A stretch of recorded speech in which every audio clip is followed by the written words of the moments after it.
Donald Trump and JD Vance's attack on Volodymyr Zelenskyy yesterday in the White House was something that bordered the line between reality and reality TV.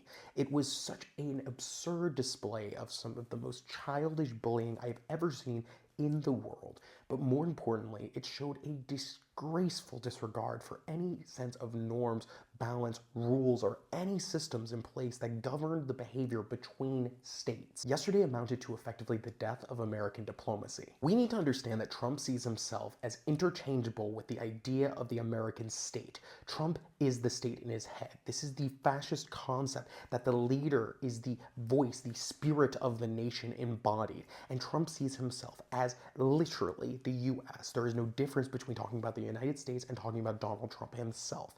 Unlike what we saw with Mr. Volodymyr Zelenskyy, who represented the perfect example of a democratic leader, someone who is merely the representative of the populace, instead of literally someone who believes he embodies the spirit of the nation within his soul. Because of this, it makes it very dangerous because Donald Trump does not consider things real unless he was personally involved. So the UN, not really there. NATO, well, he wasn't there when it was created. He didn't sign anything.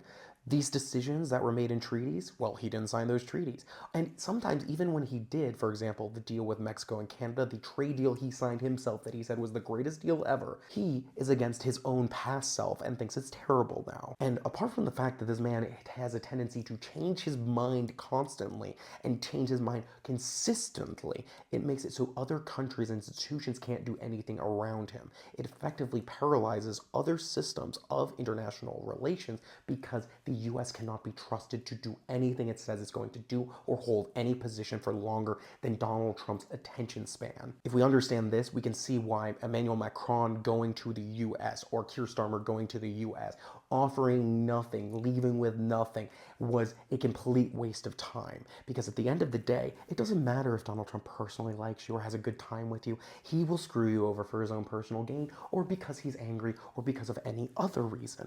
They do not seem to understand this. They do not seem to understand that they cannot actually trust any deal signed with him. And this is what we are learning. What happened at that meeting with Zelenskyy was Zelenskyy came there offering hundreds of billions of dollars worth of Ukrainian minerals to Donald Trump, something that he will personally benefit from.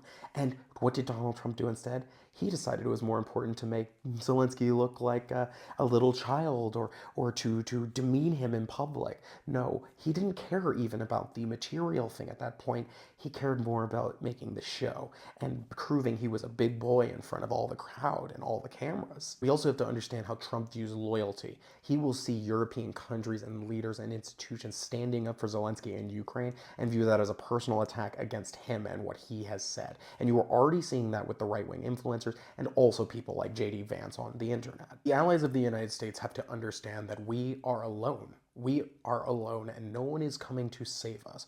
We have to save ourselves and work together. The European Union needs to build a stronger solidarity more than ever. We must provide the support for Ukraine immediately with no help expected from the United States. If anything, we should expect immense hostility as we are constantly having now this trade war waged against us, lest we forget the 25% tariffs that Donald Trump is still going to lay on top of the European Union. And we are not the only ones being hit. Remember, Mexico, Canada, China, he also has laid down global tariffs that are affecting countries, especially countries like South Korea and Japan. All of the longtime allies of the United States are feeling this crunch and pain right now. And if we do not unite together as democracies and build a new world order in the immediate time, in the next days and weeks and months, we will be run over by whatever is happening in this massive shift where Donald Trump is reorientating the United States of America not only into an autocracy where he rules by executive order from the Oval Office,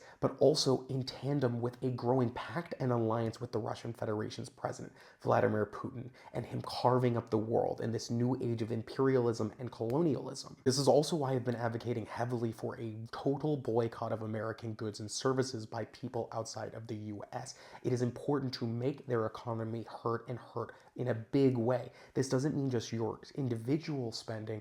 Also get institutions and governments to divest from this. This will also mean lobbying governments to start investing in setting up alternatives. For example, most of us are going to be using a Mac or a Windows computer, and that is a very big problem when we do not have an EU alternative that can step up to work on the enterprise and governmental level. It's important to also understand that Trump and Putin both have expansionist goals in the world to gain more territory, and this will mean war, massive amounts of displaced people, and yes, asylum seekers needing to come to Europe, which means we need to be ready by building new housing and increasing and reinforcing our social programs so that we're able to take an influx of new people moving here and not allow the far right that is ideologically and literally politically and financially tied into both the MAGA movement and the United Russia Party of Vladimir Putin in Russia.